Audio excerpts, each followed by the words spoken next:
পয়গম্বর মুসা নবী তাকেও পর্যন্ত আল্লাহ পাক জালালি কদরের পয়গম্বর, যিনি তুর পাহাড়ের মাথায় যে আল্লাহর সঙ্গে সরাসরি টেলিফোন করে কথা বলতেন, সেই লোকটারও মনে হয়েছে কয়েকজন ফেরেশতা কবর খুঁড়ছে। মুসা নবী যে বলছেন আইনা মা ফালতা হাযা ইয়াকি, কি করছো তোমরা? বলছে একজন মানুষ মারা গেছে, তাই আমরা একটু কবর খুঁড়ছি, লাশ দাফন করতে হবে। তাই মুসা নবী বলছেন আমি এক কাজে যাচ্ছিলাম, তো তোমাদের দেখা পেলাম রাস্তার মাঝে তোমরা কবর খুঁড়ছো, একটা মানুষকে দাফন করতে হবে, তো আমি যদি তোমাদের সঙ্গে কাজে লাগি আমার একটু নেবে? ফেরেশতা চারজন বলছেন নাম ইয়া আখি, নেব অবশ্যই, তবে আপনি কেন আমাদের সঙ্গে কাজে লাগবেন? বলে আমি তো একদিন মারা যাব, আমি যদি অপর ব্যক্তির কাজে সাহায্য না করি, আমি মারা গেলে পশিগুলি দুর্গন্ধ হয়ে পোকা হয়ে যাব, আমার কবর কেউ করবে না। এই জন্য আমি অপরের কাজে সাহায্য করলে আল্লাহ আমার কাজে সাহায্য করিয়ে দাফনের ব্যবস্থা করে দেবে।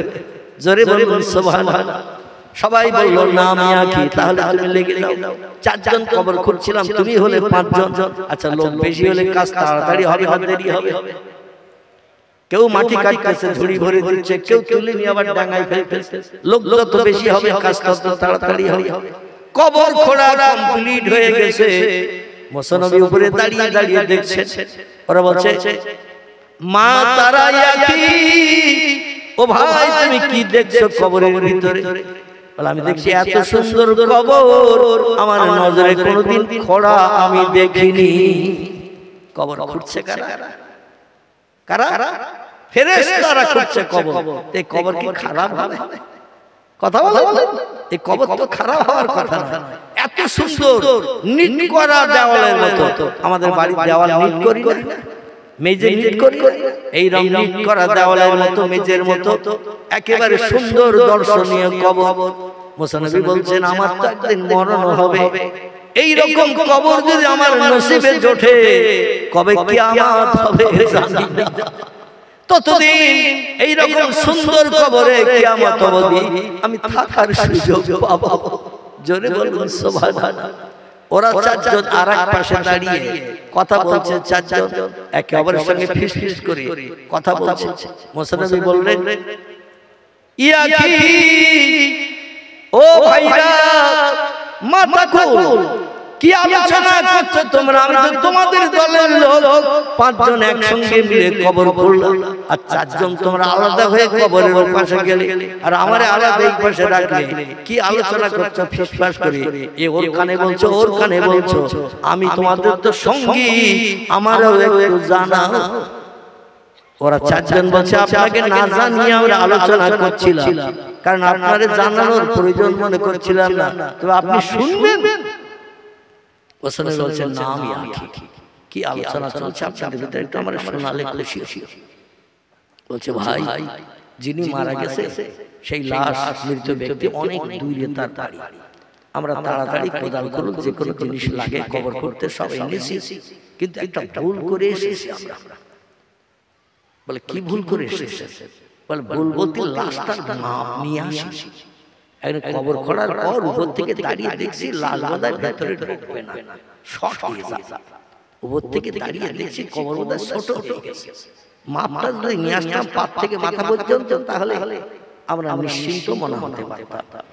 তো মুসা নবী বলছেন তো যাও সেখানে যাও, যে মাপনা বলে যেতে আসতে গেলে অন্তত 1.5-2 ঘন্টার বেশি সময় লেগে যেতে পারে, অনেক অনেক দূরে।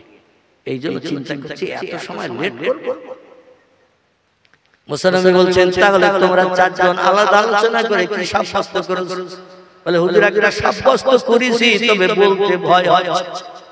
মুসা নবী বললেন ওয়ালা তাখাউ বিয়াকি, কোনো ভয় করিও না, নিশ্চিন্তে বলো আমি তোমাদের একদম সহকর্মী। ওরা বলল আপনি যেমন লম্বা চওড়া, যেমন দেহওয়ালা, যে লোকটা মারা গেছে সেও আপনার মতো এরকম বডিওয়ালা, এই জন্য দূরের পথ যাবো আসবো অনেক সময় লেগে যাবে। এজন্য আপনি যদি একটু কবরে শুয়ে মাপটা দেখিয়ে দেন, তাহলে আমরা এখনই কবর খুঁড়ে বাড়ানোর দরকার হলে বাড়াবো, আর যদি ঠিকঠাক হয় লাশ নিয়ে আসবো। মুসা নবী বললেন তাই নাকি? বলে হ্যাঁ। বলে তাহলে তোমরা দেখে নাও আমি কবরে শুয়ে পড়ছি, জোরে বলুন সুবহানাল্লাহ। আচ্ছা, বাপ যখন মারা যায়, মা যখন মারা যায়, ছেলেদের যদি বলা হয় একটু কাপড়ের কাপড় ধরিয়ে কবরে নেমে একটু শুইয়ে দে, ছেলেরা জানতে চায়। এই কথা বলে আপনাকে নামে ছেলে বলে চাচা নাম দেন, দাদা নাম দেন, আমার বলাই নাম দেন, আমার ফুফু জামাই নাই। ছেলেরা বাপরে নামাবে তাও সাহস পায় না, ভয় করে। এই জন্য ভয় করে নামলে যদি আর উঠতে না পারি। এই রকম ধারণা আমাদের দেশে মানুষের ভিতরে থাকছে। এরা বলে নামলে যদি আর উঠতে না পারি, লোকজন আমারে হয়তো চাপাতে চলে যাবে, ঝামেলার দরকার নাই। চাচারে যদি খানা শাদী হয় 3 বার খাইয়ে দেব, চাচারে বলি চাচা নাম, দাদারে বলি নাম, চাচাকে ভাইরে বলি তুই নাম। নিজের জনম দুঃখী পিতা, জনম দুঃখিনী মাতা, জনম জনম বিদায় নিয়ে কবরে শয়ন করবে। ছেলের হাত বরাবর নামালে এটা ভালো না খারাপ? কারণ আল্লাহ পাক কোরআনে জানিয়েছে, ওই ছেলে যখন বাপকে মাকে কবরে নামাবে, যে কঠোর ব্যক্তি তার চোখ দিয়ে পানি পার হবে না। শেষ জীবনের মতো বাপকে কবরে শুয়ে দিচ্ছি, বাপ তার বাড়ি যাবে না, কোনদিন কোনো খাবার এনে দিতে পারবো না, ঈদের সময় কোনো জামা লুঙ্গি দিতে পারবো না, বাপের মুখের মুস্কি হাসি কোনদিন আর দেখতে পাবো না। ভবিষ্যৎ জীবনে আর কোনো তোহফা গিফট দিয়েও খুশি করতে পারবো না। যত বড় নিষ্ঠুর ছেলে হোক, বাপের কাপড়ের কাপড় মাথার মুঠাটা ধরে যদি নামায়, ওর অন্তরটা নরম হয়ে যাবে না, অন্তর নরম হয়ে যাবে। চোখের কোণা দিয়ে মাছের মাথার ন্যায় হলো ছোট ফোঁটা পানি বার হবে। আল্লাহ করে বলছি, ও দুনিয়ার মানুষেরা তোমরা শোনো, রব্বির হামহুমা কামা রব্বায়ানি সাগীরা। জোরে বলুন একটা আল্লাহু আকবার। আল্লাহ কোরআনে তথ্য কোট করেছে, কোন ছেলে চোখের পানি চোখের কোণা থেকে নাকের ডগা পর্যন্ত কয় ইঞ্চি ডিসটেন্স, চোখের কোণা থেকে নাকের ডগা কয় ইঞ্চি ডিসটেন্স, এখানে 1 ইঞ্চি ধরলেই মনে হচ্ছে কভার হয়ে যাবে, ঠিক ঠিক না? এই চোখের কোণা থেকে নাকের ডগা 1 ইঞ্চি দুটি আঙুল যদি লাগাই দেখবেন কভার হয়ে যাবে। চোখের কোণা থেকে বড় ফোঁটা পানি নয়, মাছের মাথার ন্যায় ছোট ছোট ফোঁটা পানি যদি ছেলের চোখ দিয়ে বেরিয়ে যায়, মেয়ের চোখ দিয়ে বেরিয়ে যায়, স্ত্রীর চোখ দিয়ে যদি বেরিয়ে যায়, লাশ যখন কবরে নামায় মেয়েরা হাউ হাউ করে কাঁদে না কাঁদে না? কি কাঁদে না কাঁদে না? যেই কবরে নামায় মেয়েরা তাকিয়ে থাকে, আমার জনম দুঃখী পিতা, জনম দুঃখিনী মাতা, আর জনম জনম চলে যাচ্ছে অন্ধকার গহীন করে। নবী বলেছেন, আল কবরুন জুলমাতুন ওয়াদিকুহু, আল কবরুন বাইতুদ, আল কবরুন আউয়ালুন মিন মানাজিলিল আখিরা। কবর হলো পোকামাকড়ের ঘর, কবর হলো অন্ধকার বদির কারাগার, কবর হলো পরকালের প্রথম নম্বর ঘাঁটি। ওই ঘাটে যাওয়ার পরে পরীক্ষকদের কাছে প্রশ্নের উত্তর যদি 3টি দিতে পারে, কটি বললাম? 3টি, বেশি প্রশ্ন নয়। মাধ্যমিক উচ্চ মাধ্যমিক পরীক্ষা হয়, দেখবেন 2 পৃষ্ঠায় প্রশ্ন লেখা থাকে। ক্লাস 4 5 এর ছেলে মেয়েরা পরীক্ষা দেয়, দেখবেন 1.5 পৃষ্ঠা প্রশ্ন লেখা থাকে। কবরে মাত্র প্রশ্ন হবে 2টি, উম্মতি মুহাম্মাদ যাতে সকলে পাস করতে পারে। আর কবর পরীক্ষায় পাস করলে বাকি যত পরীক্ষা আছে, হাসরের মাঠ, মিজানের পাল্লা থেকে শুরু করে পুলসিরাত থেকে শুরু করে সব পরীক্ষায় সেই খোদার কসম লোকটা পাস করে জান্নাতের দরজায় পৌঁছে যাবে। পরীক্ষা মান রব্বুকা ওমান নবিয়ুকা ওমান দীনুকা।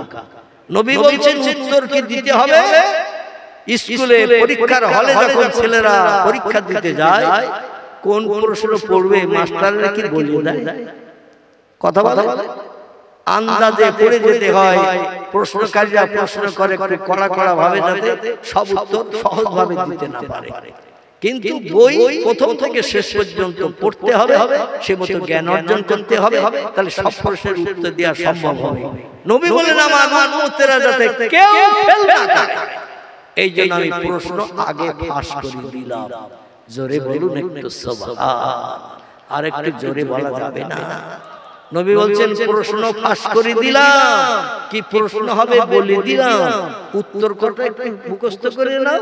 কবরে গেলেই পরীক্ষা আসবে মুমকিন নাকি, এসে তোমারে বলবে কুম বিইজনিল্লাহ ইয়া আব্দুল্লাহ, আল্লাহর বান্দা আর ঘুমিয়ে থাকলে হবে না।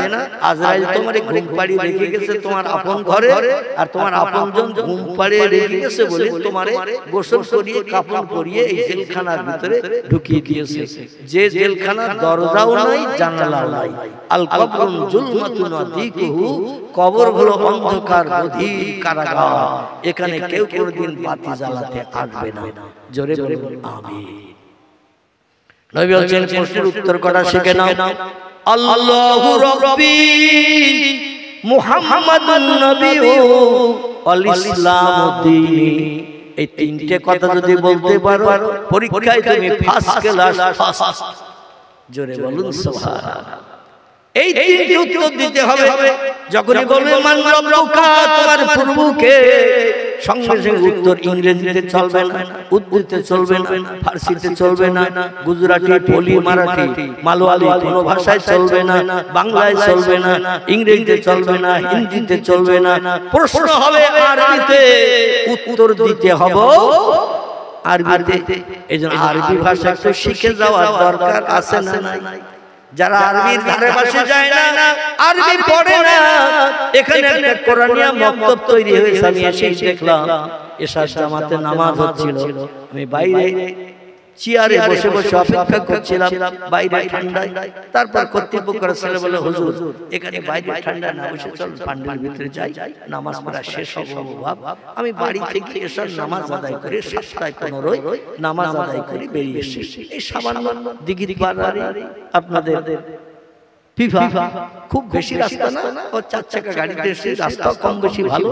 এসে দেখছি তখন এখানে একটু লেট করে সম্ভবত জামাত শুরু করেছে, যার কারণে একটু নামাজ আদায় হতে দেরি হয়েছে। বসেছিলাম তো যেটা আপনাদের কাছে বলতে চাইছি, আল্লাহ পাক রব্বুল আলামিন আমাদের সকলকে পরীক্ষায় ফার্স্ট ক্লাস পাস করানোর জন্য পয়গম্বরের উম্মত যাতে জাহান্নামে না পড়ে, এজন্য পয়গম্বর প্রশ্ন ফাঁস করে দিয়েছেন উত্তর মুখস্থ করে যাওয়ার জন্য, যাতে সবাই জান্নাতি হতে পারে। এই পয়গম্বরের মতো পয়গম্বর আর একটা আছে? কথা বলা আছে নাই।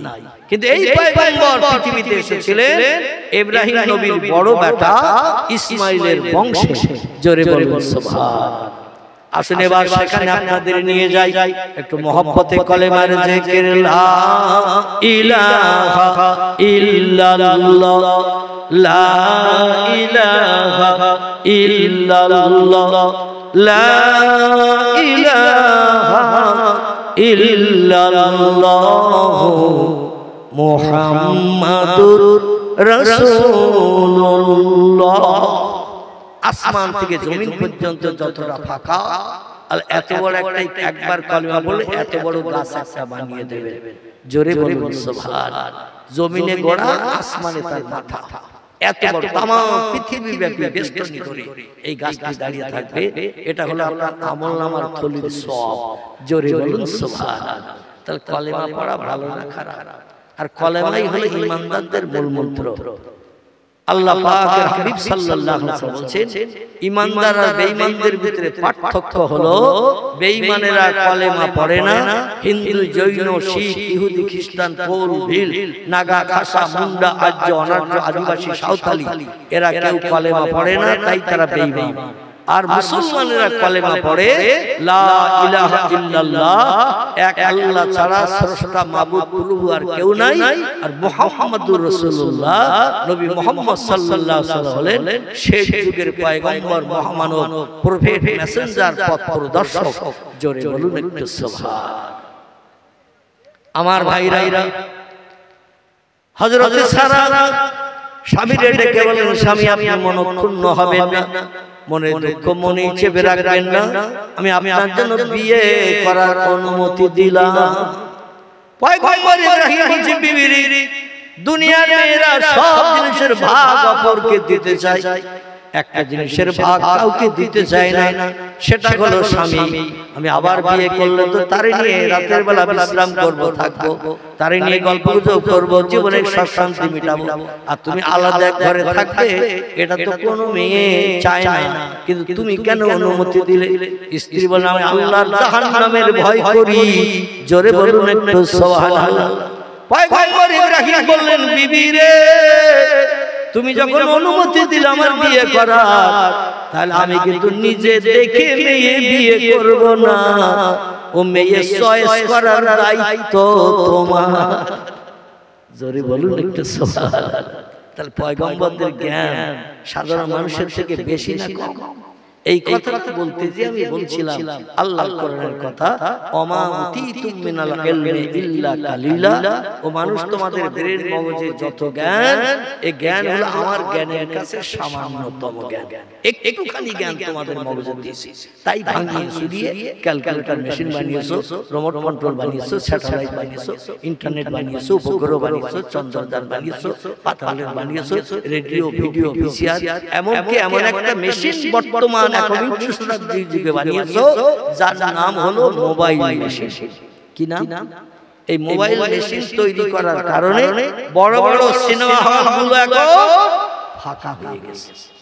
এমনকি সিনেমা হলগুলো পর্যন্ত এখন আর জায়গায় দাঁড়িয়ে। ঠিক বললাম না ভুল বললাম? কারণ হাতেই তো সিনেমা হল, মোবাইলে টাচ করলেই তো সিনেমা বেরিয়ে। এখন আর টিকিট কেটে সিনেমা হলে ঢোকার দরকার। যদি বলেন হঠাৎ ঢোকাবে, গোটা তিনেক সিনেমা হলের নাম করব। বর্তমানে যেখানে ছিল অতীতকালে 20, 50, 60 বছর ধরে এখন সেই জায়গাটা জমি হয়ে গেছে। একটি সিনেমা হলের নাম হলো ফাল্গুনী। আছে না নাই?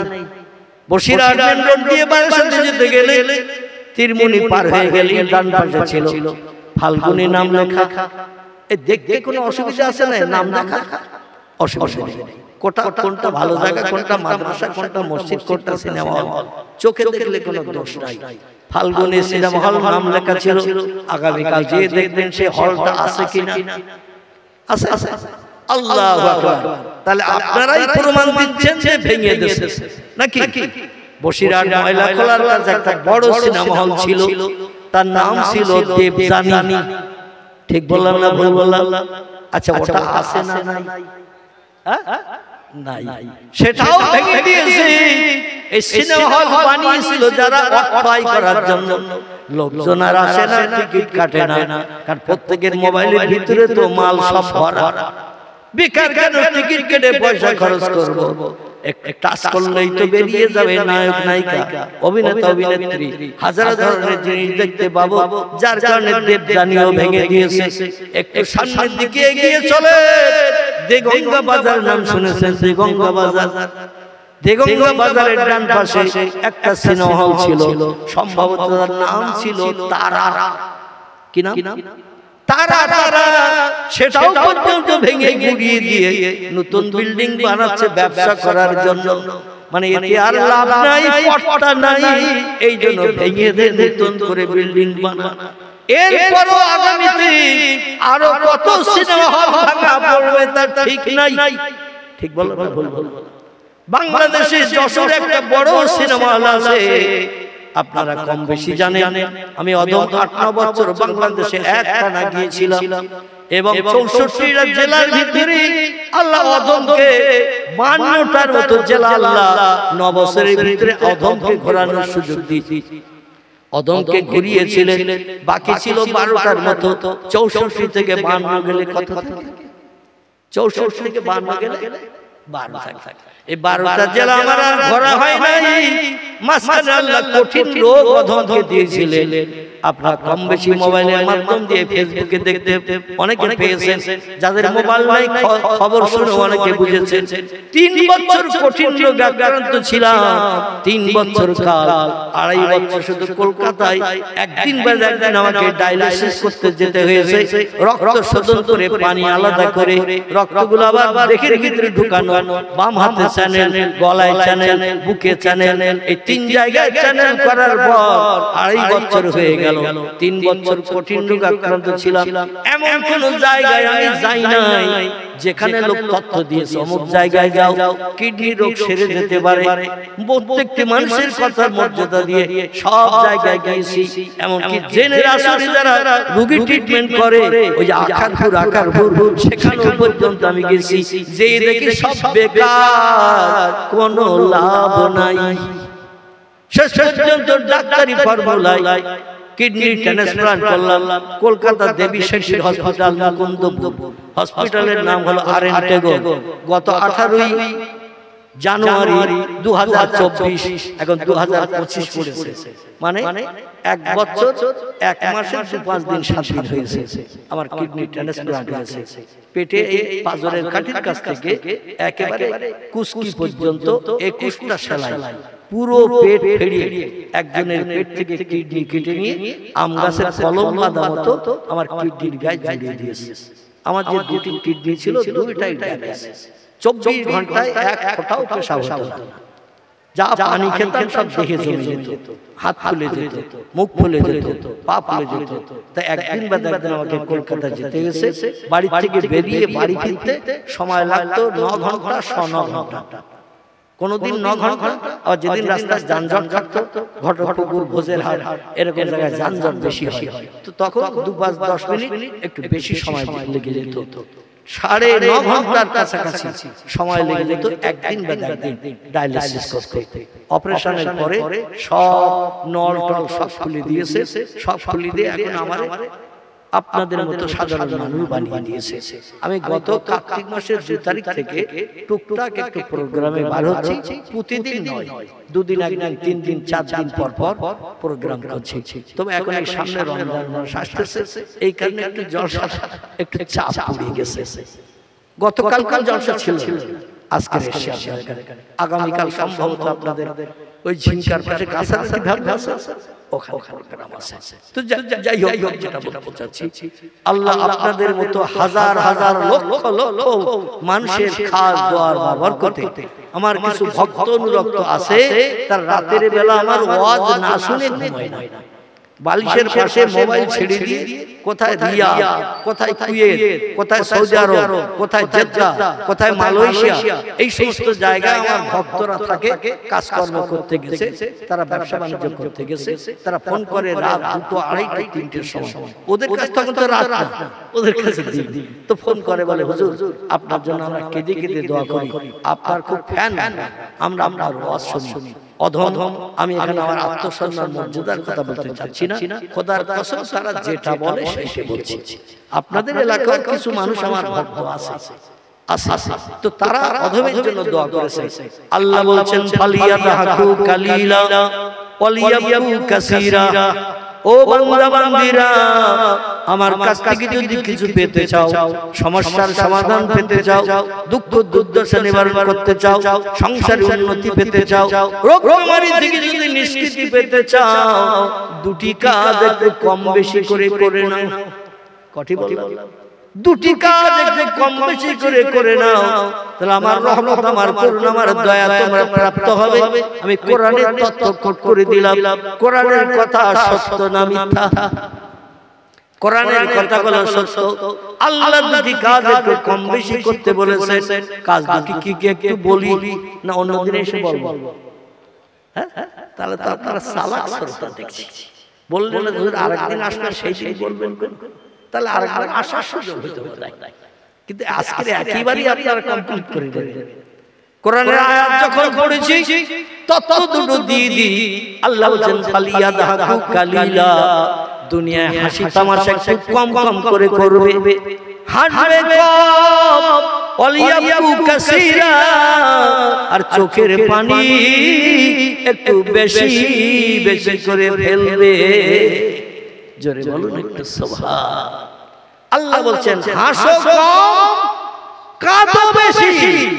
নবী বলছেন, দুনিয়া হলো কান্নার জায়গা। তিরমিজি শরীফ হাদিস। নবী বলছেন, দুনিয়া হলো কান্নার জায়গা, হাসির জায়গা হলো আল্লাহর জান্নাত। কথাটার ভিতরে কোনো সন্দেহ আছে? জান্নাতে যখন যাবে সেখানে শুধু হাসি আর হাসি, আনন্দ আর আনন্দ, ফুর্তি আর ফুর্তি। সেখানে বিনা বাজার করে, বিনা রান্না করে, শুধু মনে মনে ধারণা করবে, মুরগিলেমান তোমার সামনে যেটা ধারণা করবে সেটাই পরিবেশন করবে। সেখানে পেশাব হবে না, পায়খানা হবে না, রোগ বেমারি হবে না, কোনো অসুবিধা নাই। আল্লাহর জান্নাতের দামি দামি পোশাক আপনার পরানো হবে। আর একটা পুরুষের সেবা করার জন্য তিরমিজি শরীফের হাদিস, নবী বলছেন 70টা করে 18 বছরের যুবতী মেয়ে এক একটা বেটা ছেলের সেবিকা হবে। কটা কটা বলে? 70টা। 18 বছরের যুবতী মেয়ে এক একটা জান্নাতি পুরুষের সেবিকা হবে। আচ্ছা, দুনিয়ায় কেউ যদি 4টি বিয়ে করে, শরীয়তে বৈধ আছে। ফানকিহু মা তাবা লাকুম মিনান নিসা। বক্তা এসে গেছে? আল্লাহু আকবার। ও এখন আসেননি? আচ্ছা আচ্ছা আচ্ছা, এসে গেলেই সঙ্গে সঙ্গে আমার বলে দেবে। আমার ভাইরা, আমি আপনাদের কাছে যেটি তথ্য দিচ্ছিলাম, পৃথিবীতে যদি কেউ 4টি বিয়ে করে, শরীয়তের বিধান আছে 4টি বিয়ে করা। ফানকিহু মা তাবা লাকুম মিনান নিসা মাসনা সুলাসা ওয়া রুবা ফাইন খিফতুম আল্লাহ তা'দিলু ফাওয়াহিদাতান আল আখির। জোরে বলুন একটু আল্লাহু আকবার। আল্লাহ বলেন ফানকিহু, তোমরা নিকাহ করো, বিবাহ করো, মা তাবা লাকুম মিনান নিসা। খুব ভালো করে শুনেন, আল্লাহ বলেন মা তাবা লাকুম মিনান নিসা, যে মেয়েটা তোমার নজরে সয়েজ হবে, যে মেয়েটা তোমার নজরে ভালো লাগবে, তাকে তুমি বিয়ে করে জীবন সঙ্গিনী বানাও। বাপ থেকে এসেছে, চাচা থেকে এসেছে, পাড়ার মোড়ল থেকে এসেছে, ওই দেখায় কিন্তু যদি ছেলের পছন্দ না হয়, সারা জীবন তার সংসারে অশান্তি চলবে। এজন্য কোরআন তত্ত্ব দিয়েছে, যে মেয়েটা বিয়ে করবে, ও ছেলেটা যাকে বিয়ে করবে, ছেলেটাকে কম বেশি অন্তত একটা বার দেখাও। কারণ বিয়ে তো চাচা করবে না, বিয়ে তো দাদা করবে না, বিয়ে তো বাপ করবে না, ওদের নজরে পছন্দ। কিন্তু বিয়ে করবে যে, তার নজরে যদি পছন্দ না হয়, ও সংসার চলবে ভালো? কথা বলে আল্লাহু আকবার। একটু কথা বলবেন তো, সংসার চলবে ভালো? কারণ স্ত্রীর সঙ্গে খুটখাট কুটখাট অশান্তি সবসময় বেঁধে থাকবে। ও চিন্তা করবে কবে এরে পার করবো, আবার আমার মনের মানুষ যার সঙ্গে কথা সেটেল আছে তার ঘরে নাউজুবিল্লাহ। এসে গেছে আলহামদুলিল্লাহ, টপ করে এসেছে। তো আল্লাহ বলেন মাসনা, একটা স্ত্রী যদি তোমার জীবন যৌবনে ক্ষুধা নিবৃত্তি করতে না পারে, মাসনা তুমি দুটো বিয়ে করতে পারো। দুটি স্ত্রী যদি তোমার শান্তি মিটাতে অক্ষম হয়, অসলাসা তুমি 3টি বিয়ে করতে পারো। 3টি স্ত্রী যদি তোমার সব সমস্যার সমাধান করতে না পারে, আর রবা তুমি 4টি বিয়ে একসঙ্গে করে স্ত্রী নিয়ে সংসার যাপন করতে পারো। আমি আল্লাহ উম্মতি মুহাম্মাদের জন্য এটা বৈধ হালাল করে দিলাম। তাহলে আমাদের জন্য আল্লাহ ফ্যাসিলিটি দিয়েছে না, দেয় নাই? আল্লাহ পরে আবার একখান করছেন, ও বান্দারা 4টি বিয়ে করার অনুমতি দিয়েছি বলে যেন তোমরা হ্যাট্রিক করো না, বা 4 নম্বরে এমন করে বিয়ে করে বসো না। ফাইন খিফতুম, যদি তোমাদের ভয় হয়, যদি তোমাদের চিন্তা হয়, আল্লাহ তা'দিলু, সব স্ত্রীর সঙ্গে ব্যবহার সমান করতে পারবে না। কাউরে কাছে টানবে, কাউরে দূরে ঠেলে রেখে দেবে। কার বাড়ি আসবে পচা চিংড়ি, কার বাড়ি আসবে বাংলাদেশের পর্দার ইলিশ, কাউকে দেবে বিধবা শাড়ি সাদা খোল লাল পাট, কাউকে দেবে বেনারসি সাউথ ইন্ডিয়ান স্বর্ণ কাঁথা। এই রকম 2 নম্বরে যদি করো, কবরে আসলেই তোমারে গাপ কোটা করা হবে। কি কোটা? গাপ কোটা করা হবে। দুনিয়ায় যে কদিন আসো সুখ শান্তি করো, কবরে আসলে গম পেশাই করে আটা বানানো হবে। আমার কোরআনের নির্দেশ পরিপূর্ণ মানতে হবে। যদি তোমাদের ভয় হয়, যদি তোমাদের চিন্তা হয়, আল্লাহ তা'দিলু, 4টি বিয়ে করলে সব স্ত্রীর সঙ্গে ব্যবহার সমান করতে পারবে। আমাদের দেশে দেখবেন 1টা থেকে 2টি স্ত্রী কারো বাড়ি থাকলে পুরোটারে পূর্ণ ঘরে রেখে দেয়, নতুনটারে রাস্তা ধারে নতুন বাড়ি করে রেখে দেয়। এ ঠিক বললাম? নতুন স্ত্রী বাড়ি বড় বড় ট্যাংরা মাছ আসে, পূর্ণ স্ত্রীর বাড়ি চুনো মাছও যায় না। নতুন স্ত্রীর বাড়ি বাংলাদেশের পর্দা প্রসারী ইলিশ আছে, পূর্ণ স্ত্রীর বাড়িতে পচা চিংড়িও পর্যন্ত যায় না। নতুন স্ত্রী দাবি করেছে আমার বোনের মেয়ের বিয়ে, সেখানে যেতে হবে, 4 দিনের নেমন্তন্ন দিয়েছে। এই পূর্ণ শাড়ি পরে কিন্তু যাওয়া যাবে না, আমাকে দিতে হবে সাউথ ইন্ডিয়ান স্বর্ণ কাতান বেনারসি। স্বামী বললেন যত সুন্দর শাড়ি পরবি তত দেখাবে ভালো, ঠিক আছে আমি ধার করে যদি দিতে হয় তাও দেব। পূর্ণ স্ত্রী বলল তুমি কি যাবে নাকি? বলে আমার তো এক পাশে রেখে দিয়েছে সেই পাড়ার পূর্ণ ঘরে, মাটির দেওয়াল, পাটকাঠির বেড়া, দরজা, একটাবার খোঁজ খবর নিতে আসে না। নতুন স্ত্রী গা গরম হলে এমবিবিএস ডাক্তার আসে ট্রিটমেন্ট করতে, আর পুরান স্ত্রী টাইফয়েড জ্বরে পড়ে আছে 1.5 মাস, হেতুরে ডাক্তারও খবর পায় না। এরকম হয় না? হয় এখানে হয় হয়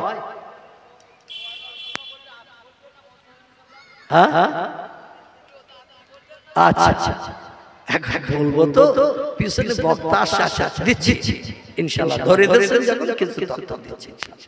আমার ভাইরা, এই পৃথিবীতে যারা 4টি বিয়ে করে, চায়ের দোকানে বসে আছে রাত 11:30 পর্যন্ত, দোকানদার বলে শীতকাল, খরিদ্দার আর নাই, ঠান্ডায় কেন বসে থাকবো, চল মিন্টু বাড়ি যাই।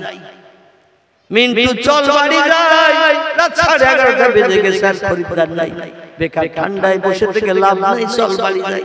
মিন্টু বলে চাচা তুমি বাড়ি যাবে যাও, আমি তোমার এই বেঞ্চিতে সারা রাত কাটাবো।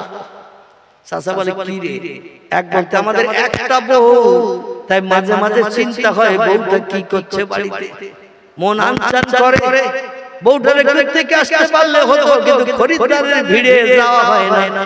আর তোর এক বলতে 4টে বউ, তুই আমার বেঞ্চিতে সারা রাত থাকবি কেন? মৌমাছির মতো মশা তোরে সেকে ধরবে, ঠিক না? এই বেঞ্চিতে শুয়ে থাকলে সারা রাত মশারি নাই, কিচ্ছু নাই, মৌ পোকার মতো মশা তোরে সেকে ধরবে। তো 4টে বউ আর আমাদের একটা, 4টে বউ 4 দিক থেকে যত্ন করবে, সেই যত্ন কি বাড়ি যেয়ে নেবি না? বলে চাচা আসল ব্যাপার তুমি বোঝো না, আমি কেন বাড়ি যাচ্ছি তা তুমি জানো? দোকানদার চাচা বলে বল কি হয়েছে ভিতরের ঘটনা? বলে বাড়ি গেলে এ টানবে হাত ধরে, ও টানবে পা ধরে, ও টানবে মাথার চুল ধরে, আমার ঘরে এসো। শেষ পর্যন্ত একা মানুষ 4টে বউ, কারে খুশি করব, সন্তুষ্ট করব? এই জন্য তখন আমার বাধ্য হয়ে বলতে হয় কাঁঠাল গাছ ফাড়ার মতো যে যা পারিস ফিরিয়ে নে, কাঁঠাল গাছ ফাড়ার মতো যে যা পারিস ফিরিয়ে নে। আমি একা, তোরা 4 জন, আগে যদি জানতাম একটাও বিয়ে করতাম না। জোরে বলুন একটু নাউজুবিল্লাহ। আমার ভাইরা, কবরের ভিতরে লাশ শোয়ানো হবে, আর 2 জন পরীক্ষক এসেই বলবেন কুম বিইজনিল্লাহ। ও আল্লাহর বান্দা, পূর্বে যেমন জিন্দা অবস্থায় দুনিয়ায় 72 বছর বেঁচে ছিলে, 85 বছর বেঁচে ছিলে, 70 বছর বেঁচে ছিলে, আজরাইল চাবি মোড়া দিয়ে দেহ থেকে প্রাণ বার করে দিয়েছে। যার যার আপনজন তুমি পৌঁছে যাবে বলে আত্মীয় স্বজনের কাছে টেলিফোন করে খবর দিয়ে দিল আসরে নামাজ বাদ জানাজা হবে, যদি পারো তার আগে এসো, অন্যথায় মরা বাবার মুখ তোমার দেখা হবে না। কেউ খবর শুনে দৌড়ে আসলো, যাদের সঙ্গে মহব্বত করে ভালোবাসা তার বাবা ছিল, ও সময়ের দিকে লাথি মেরে কাজকর্ম পরিত্যাগ করে দৌড়িয়ে ছুটে এসেছে। গোসল করানো হলো, কাপড় পরানো হলো। এবার মসজিদের ইমাম সাহেব হাফেজ সাহেব মাওলানা সাহেব থেকে জানাজা নামাজ পাঠ করানো হলো। জানাজা নামাজ পাঠ করি এবার জীবনের ওই গাড়ি প্রত্যেককে চাপতে হবে, প্রত্যেককে চাপতে হবে। এই গাড়িটার নাম কি? আলহামদুলিল্লাহ, এই গাড়িটার নাম হলো খাটিয়া গাড়ি। অধিকাংশ মসজিদে আছে না নাই? অধিকাংশ মসজিদে আছে। বিনা সেলাইয়ের কাপড় পরিয়ে আপনাকে আমাকে কাপড়ের দিক ওদিকে দিয়ে চকলেটের মতো কাপড় মোড় করে মাথার দিকে একটা গিরো, মাঝখানে একটা গিরো, পায়ের দিকে একটা গিরো দিয়ে খাটিয়ায় তুলে এবার কবরে নিয়ে যাওয়া হয় না? হয় না? কবরে নিয়ে যাওয়া হলো। কবরের পশ্চিম পাশে রেখে এবার খাটিয়া সাইডের দরজা একটা খুলে দিয়ে নিচে নামিয়ে দিয়ে মাঝখানে একটা কাপড় ভরে দিয়ে এবার কবরে নামানো হচ্ছে। কবরে যখন লাশ নামানো হচ্ছে বিসমিল্লাহি ওয়া আলা মিল্লাতি রাসূলিল্লাহ। এখানে বোধহয় বলে, এখানে বলে আলহামদুলিল্লাহ, পৃথিবীর সব জায়গায় বলে বিসমিল্লাহি ওয়া আলা মিল্লাতি রাসূলিল্লাহ। আল্লাহর নামে শুরু করছি, আল্লাহর দ্বীনের উপরে, আল্লাহর ধর্মের উপরে তোমারে সরিয়ে দিচ্ছি। আর ও জীবনে বেঁচে থাকতে ধর্ম মেনেছে, সাত দোকানে বসে বসে রাত 11:30 পর্যন্ত থেকেছে। মসজিদে আজান হয়েছে, মুয়াজ্জিন ইমাম আর কিছু মুক্তাদি যারা টুপি মাথায় দিয়ে চলে, মুখে দাড়ি রেখে চলে, হাঁটুর নিচে লম্বা জামা গায়ে দিয়ে চলে, যাদের অন্তরে জাহান্নামের ভয় আছে, এরা জামাত ছাড়ে, কথা বলে, এরা জামাত ছাড়ে না, মসজিদে যায়। এই জীবনে মসজিদ মুখ হয় না। এমন কি কিছু মুসলমান আছে, নাম আব্দুর রহমান, নাম আব্দুল সালাম, নাম আব্দুল মুমিন, নাম আব্দুল করিম, নাম আব্দুল সাত্তার, আল্লাহর নামের সঙ্গে নাম, শুধু শুক্রবার ছাড়া কোনদিন মসজিদের দিকে ফিরেও তাকায় না। এ ঠিক বললাম না ভুল বললাম? জুমার দিন শুক্রবার ছাড়া মসজিদের দিকে ফিরেও তাকায় না। এরে যদি আল্লাহর রাস্তায় কবরে সরিয়ে দেয়া হয়, আল্লাহর রাস্তায় থাকবে তো? কি থাকবে তো? কথা বলে, যেই কবরে যাবে আল্লাহ জালাওয়াই ফেরেশতারা যারা আল্লাহর হুকুম তামিলে ব্যস্ত, ওয়ায়াফআলুনা মা ইউমারুন, এ আল্লাহর রহমতের ফেরেশতারা তোমাদের কঠোর করে বানিয়েছে। মালাইকাতুন গিলাদুন শিদাদাত, আল্লাহ কোরআনে তত্ত্ব করে দিয়েছেন, কিছু ফেরেশতাকে নরম ধাতের বানিয়েছি, আবার কিছু ফেরেশতাদের আমি কঠোর কঠিন করে বানিয়েছি। ওই কঠোর কঠিন ফেরেশতারা আসবে ওরই কবরে যে পশ্চিম দিকে ফিরে জীবনে তাকায়নি। আর কর্তৃপক্ষরা কবরে যখন লাশ শোইয়ে দেয়, কোন দিকে বুক করে শোয়? কোন দিকে? কিবলার দিকে। আমাদের এখানে কিবলা কোন দিকে? পশ্চিম দিকে। তো পশ্চিম দিকে লাশের মুখটা করে সরিয়ে দেয়, আর বলে মিনহা খলাকনাকুম ওয়া ফিহা নুঈদুকুম ওয়া মিনহা নুখরিজুকুম তারাতান উখরা। জোরে বলুন আল্লাহু আকবার। ইমাম বলে কবরে লাশ রাখা হয়ে গেছে, উপরে বাঁশের চেলি দেয়া হয়েছে, আর পাশাগুলো বন্ধের জন্য কলার পাতা দেয়া হয়েছে, তারপরে তার উপরে মাটি দিয়ে চাপা দেয়া হয়েছে। এখন আমি যদি একা বলি এখানে কতদিন তোমার থাকতে হবে, কতদিন অবস্থান করবে, এই উপরে দাঁড়িয়ে বললে কবরস্থ ব্যক্তি শুনতে পাবে না, কারণ ওখানে বাঁশের চেলি দেওয়া, তার উপরে কলার পাতা দেওয়া, তার উপরে মাটি দেওয়া, তিন পর্দা ওরে আড়াল করা হয়েছে, কবর অন্ধকার বধির বানানো হয়েছে। এই জন্য আমার সঙ্গে তোমরা সবাই মিলে বলো, আমি একা বললে কবরস্থ চাচা শুনতে পাবে না, এজন্য সবাই আমার সঙ্গে বলো মিনহা খলাকনাকুম ওয়া ফিহা নুঈদুকুম ওয়া মিনহা নুখরিজুকুম তারাতান উখরা। এটা বলে না বলে? এক মুষ্টি করে মাটি নিয়ে একবার করে দোয়া পড়ে কবরে দেয়, আবার একবার পড়ে অফিহা নুঈদুকুম আর এক মুষ্টি দেয়, শেষ বেলা বলে অমিনহা নুখরিজুকুম তারাতান উখরা বলে কবরে মাটি দিল, তারপর কোদাল দিয়ে আপন টেনে কবরের উপর ভর্তি করে দিল। এই নিয়ম চলে তো নাকি? এই নিয়ম চলে। আমার ভাইরা, এবার ছেলেরা বলছে হুজুর বাবার তো জনম অন্ধকার কবরে রাখা, আপনজন নাতিপোতা তারা বলল বাবারে কবরে রেখে বাবা যেখানে শুধু জায়গা তো খালি হয়ে গেল, আমাদের জন্য জায়গা জমি কিনেছে, ব্যাংক ব্যালেন্স রেখে গেছে, ঘর বাড়ি করে গেছে, ও হুজুর একটু ভালো করে দোয়া করে দিন আমার আব্বা যেন কিয়ামত পর্যন্ত জান্নাতের বাগানে থাকে। জীবনে পশ্চিম দিকে ফিরে তাকায়নি, পশ্চিম দিকে ফিরে একটু সেজদা করেনি, জীবনে কলেমা পড়ার সময় পায়নি, রমজানের রোজা রাখার সময় পায়নি। বলে যাদের ঘরে চাল নাই তারা রোজা রাখো, আমার ঘরে 5 পাটি চাল আছে, আমি কেন না খেয়ে থাকবো? কিছু মুসলমান আছে ওরা এইরকম মন্তব্য করে আল্লাহর ফরজ হুকুমের বিরুদ্ধে। ঠিক বললাম না ভুল বললাম? কিছু মানুষ এইরকম মন্তব্য করে, যার ঘরে চাল নাই সে রোজা থাকে। আমার ঘরে চাল আছে 5 পাটি, পুকুরে 3 কেজি ওজনের মাছ আছে, 4 বছর ধরে পুষেছি, মাছ ধরবার খাবো, কেন না খেয়ে থাকবো? আল্লাহ বলে আয় কবরে আয়, যেখানে তোর আপনজন কেউ একবার ফিরেও তাকাবে না, কে অবস্থায় আসি একবার দেখতেও আসবে না, ওখানে কিয়ামত পর্যন্ত আমার ওই জ্বালাময়ী ফেরেশতাদের দিয়ে অ্যাকশন চালানো হবে। তিরমিজি শরীফের হাদিস।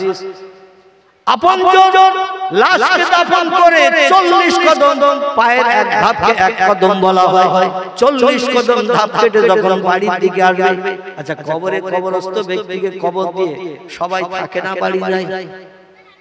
হ্যাঁ বাড়ি যায়, কেউ থাকে না? আহারে কেউ থাকে না। বলে ও চাচা ও দাদা, ইমাম সাহেব বললে আপনি শুনতে পাবেন না, কারণ 3 পর্দা উপরে দিয়ে আপনার অ্যাটাক করা হয়েছে, ইমাম একা বললে শুনতে পাবেন না, এখানে তো মাইকটাকে লাগানো হয় না, এজন্য সবাই মিলে মাইকের মতো আওয়াজ করে বলছি মিনহা খলাকনাকুম, এই মাটি দিয়ে আল্লাহ তোমারে পূর্বে বানিয়েছিল, অফিহা নুইদুকুম, আবার সেই মাটির গর্তে তোমারে আমরা রেখে গেলাম, অমিনহা নুখরিজুকুম, এই মাটির গর্ত কিয়ামত পর্যন্ত তোমার জন্য চিরজন্মের বাগান বানিয়ে দিলাম। ও চাচা, যতদিন কিয়ামত না হবে, ইজা তাকুমুস সাআত, যতদিন দুনিয়া ধ্বংস না হবে, ইজা তুলিস শামসে মাগরিবেহা, যতদিন পশ্চিম দিক থেকে সূর্য উদয় না হবে, গুরুবের শামসে মাশরিকিহা, পূর্ব দিকে যতদিন সূর্য অস্তমিত না হবে, ততদিন এই কবরে তোমারে থাকতে হবে।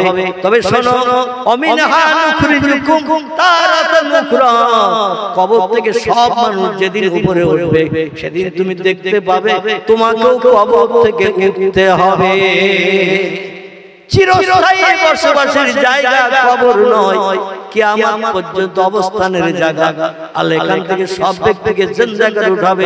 আল্লাহ কোরআনে বলছেন ফাহিয়াকুম সুম্মা ইউমিতুকুম সুম্মা ইহয়িকুম সুম্মা ইলাইহি তুরজাউন। জোরে বলুন একটু আল্লাহু আকবার।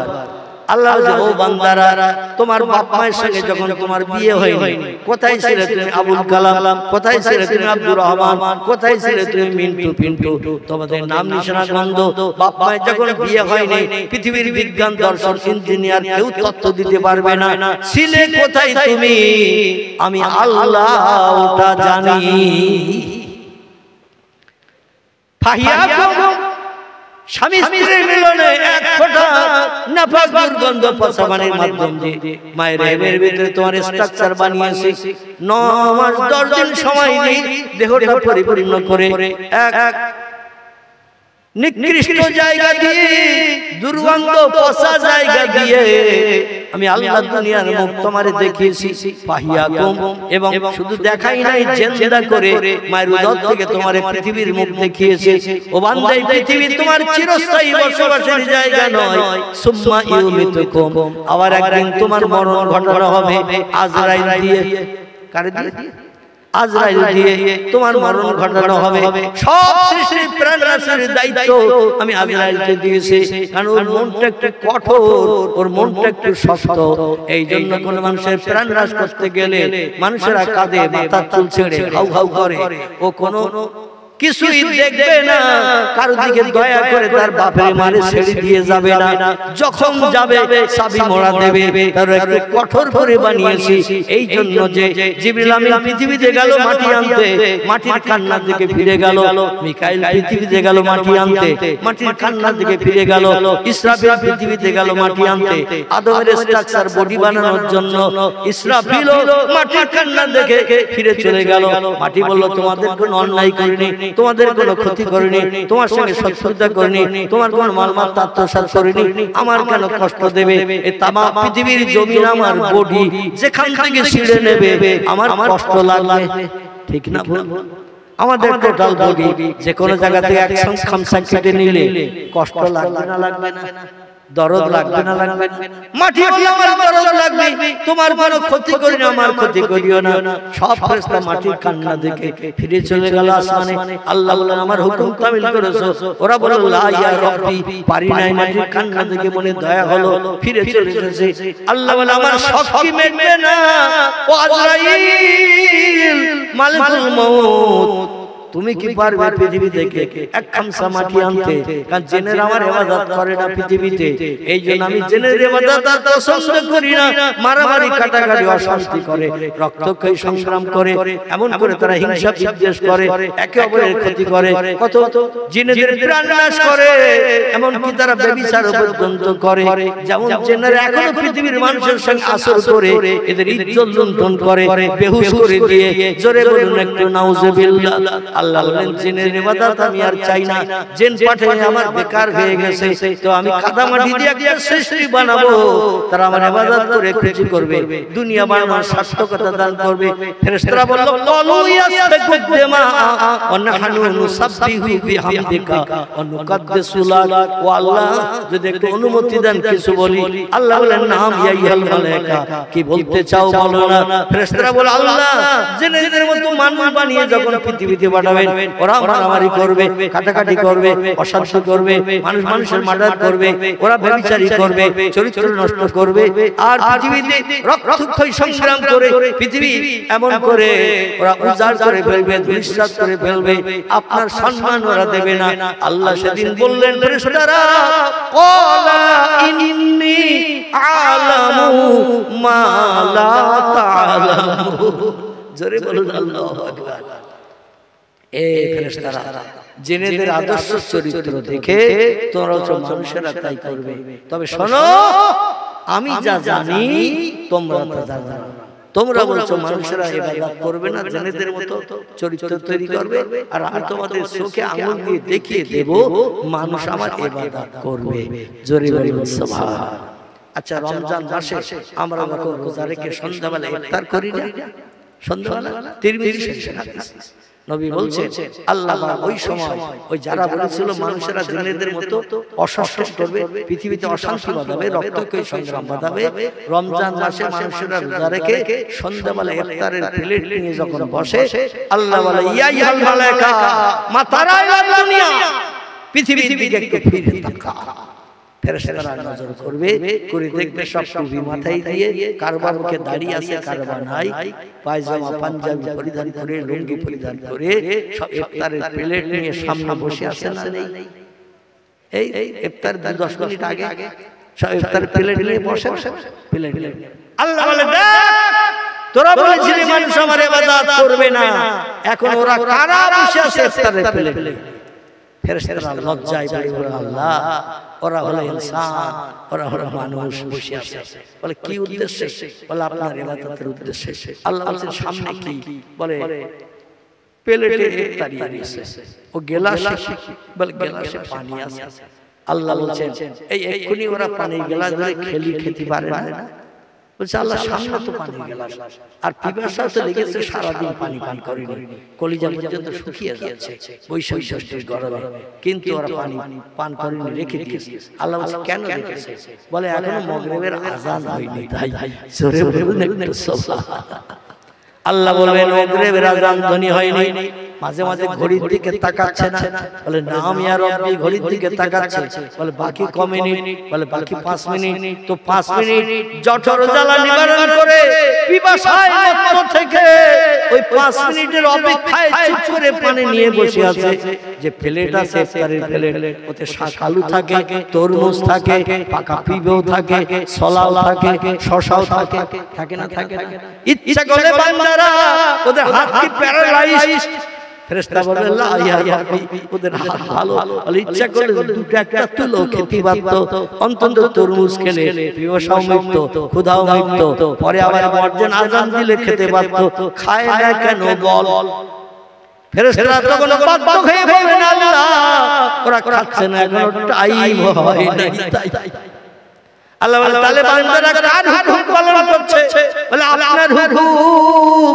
আল্লাহ বলে তাহলে তাআলা আমার ইবাদত করছে না ফেরেশতারা বলে আল্লাহ চোখে আঙুল দিয়ে দেখি আমাদের আর লজ্জা দেবেন না আপনি যেটা জানেন আমরা সেটা জানি না জোরে বলুন একটু সুবহানাল্লাহ নারায়ে তাকবীর একটু মোহাব্বতে জিকির সুবহানাল্লাহ আলহামদুলিল্লাহ লা ইলাহা ইল্লাল্লাহ সুবহানাল্লাহ আলহামদুলিল্লাহ লা ইলাহা ইল্লাল্লাহ লা ইলাহা ইল্লাল্লাহ মুহাম্মাদুর রাসূলুল্লাহ পরীক্ষক মুনকির নাকির কবরে এসে সেই বলবেন কুম বিজনিল্লাহ ইয়া আব্দুল্লাহ সঙ্গে সঙ্গে লোকটা দেহে আবার প্রাণ ফিরিয়ে দেওয়া হবে জোরে বলুন সুবহানাল্লাহ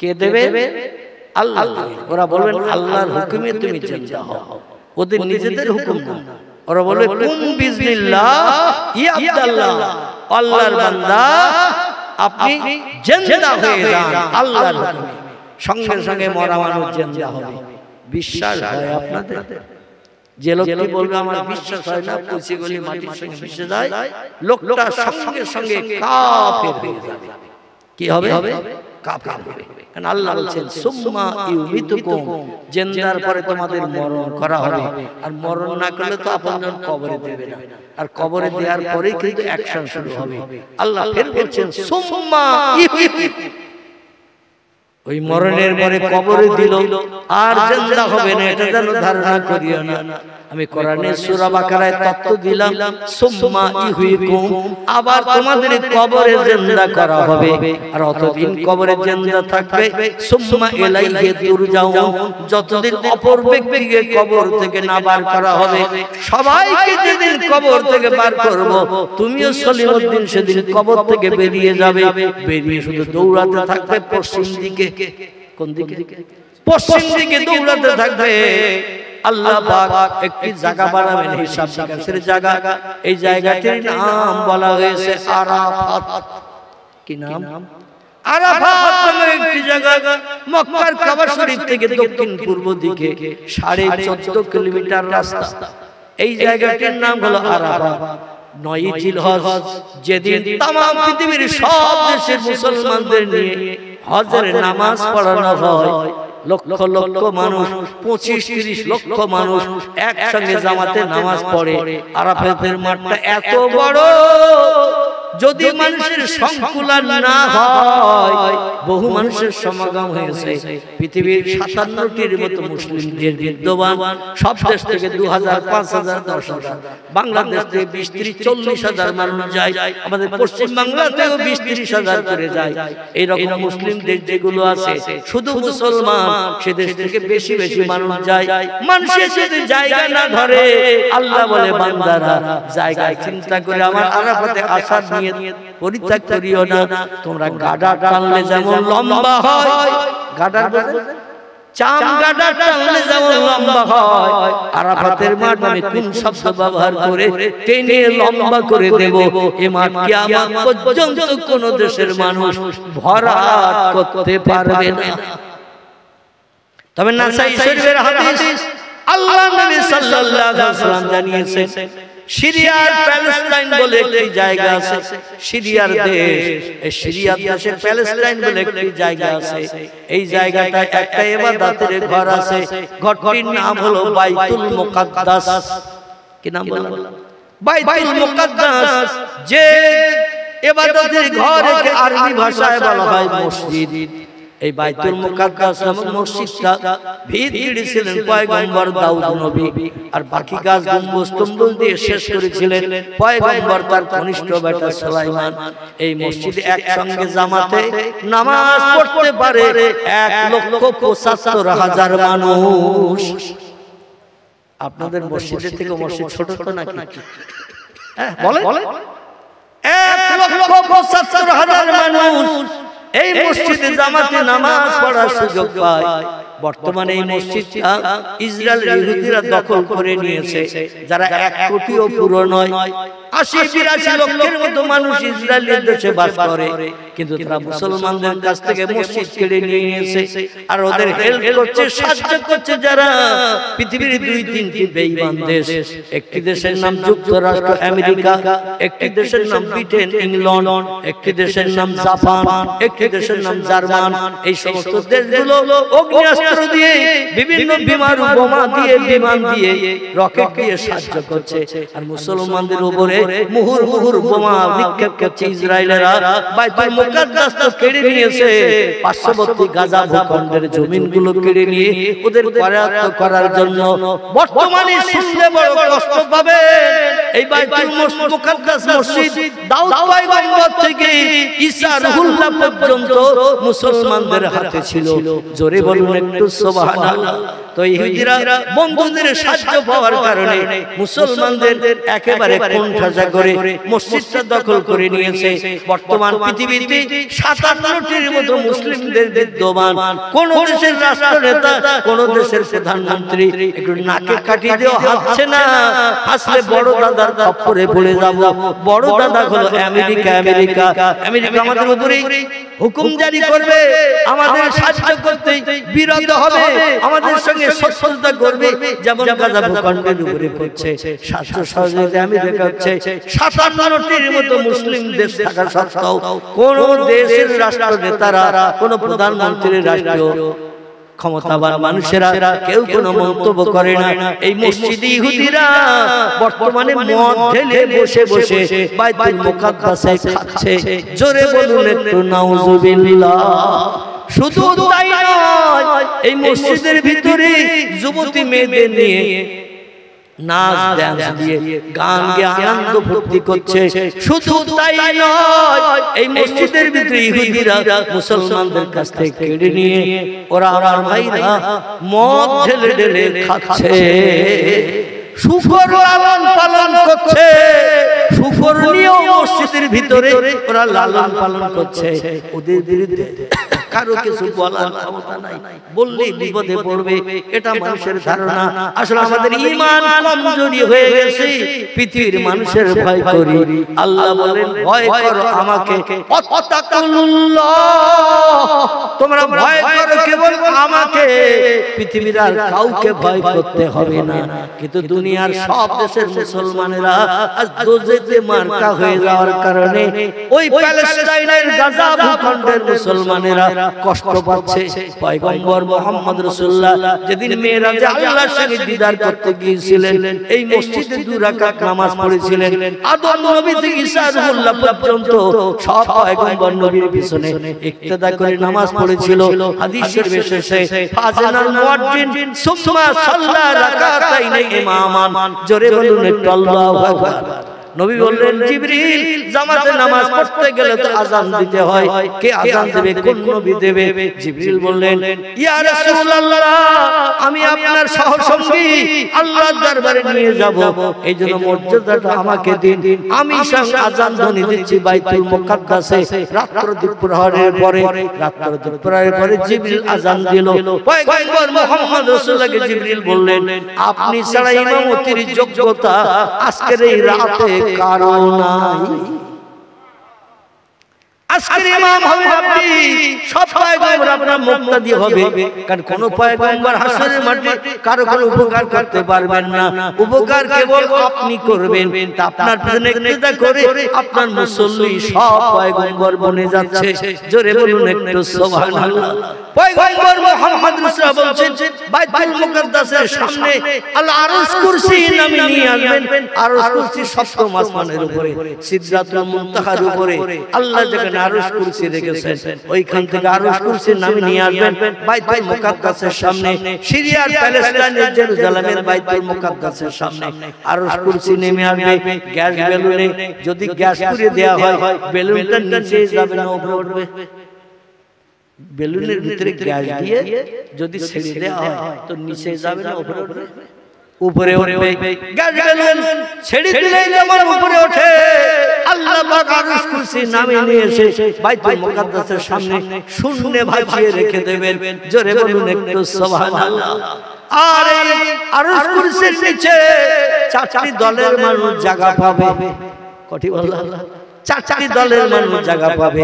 আল্লাহ কোরআনে তথ্যকট করেছেন, উলাইকা আনআমাল্লাহু মিনান নাবিয়্যিন ওয়াস-সিদ্দিকিন ওয়াশ-শুহাদায়ে ওয়াস-সালিহিন ওয়া হাসুনা উলাইকা রাফিকা।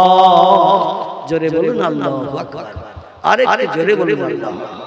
আল্লাহ হাসরের মাঠে বিনা প্রশ্নে বিনা মিজানের দাড়ি পাল্লায় ওজন ছাড়া চারটি দলের মানুষ আমার কাছ থেকে তহবা পাবে, কি পাবে, ইনাম পাবে। তারা কারা? আল্লাহ কোরআনে জানিয়ে দিলেন। প্রথম নম্বরে দল হলো নবীয়িন, নবী আম্বিয়া যারা, ওরা সূর্যের রৌদ্রে দগ্ধ হবে না, ওরা আল্লাহর আরশের তলায় দাঁড়ানোর সুযোগ পাবে। জোরে বলুন সুবহানাল্লাহ। দুই নম্বরে আল্লাহ বললেন সিদ্দিকিন, কথা বললেই যারা সত্য কথা বলে, মিথ্যার আশ্রয় নাই, ক্ষতি হলো মিথ্যা কথা বলে না, আল্লাহ আবু বকর সিদ্দিকের সঙ্গে তাদের আরশের তলায় দাঁড় করিয়ে দেবে। জোরে বলুন সুবহানাল্লাহ।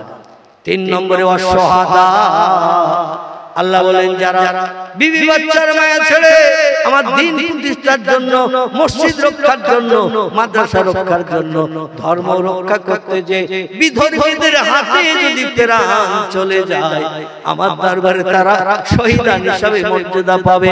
এদের আরশের তলায় দাঁড় করাবো আর হিসাব নিকাশ বিহীন জান্নাত হালাল বানাবো। আমরা এই তিনটে দলের কেউ হতে পেরেছি?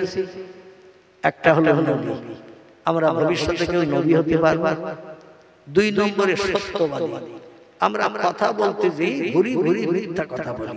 নবী বলেছেন আল কাযবু উম্মুজ জুনুব, মিথ্যা কথা বলা মানে পাপের মায়ের বংশ বৃদ্ধি করা।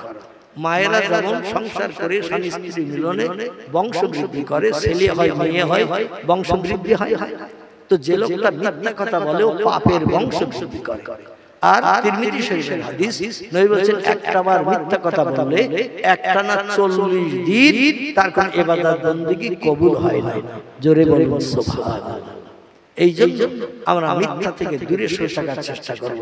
তিন নম্বর হলো শহীদান, যারা মসজিদের জন্য, মাদ্রাসার জন্য, ধর্মের জন্য জীবন উৎসর্গ করে দিল, বিবির বিধবা বানালো, সন্তানের এতিম করলো, দুনিয়ার সব শান্তিকে লাথি মেরে দিল, শত্রুদের হাতে জীবন দিল, এরা হলো শহীদান।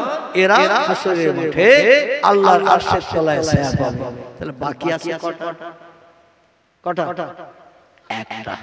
এই একটা হলো আল্লাহ বলেন আস-সালিহিন।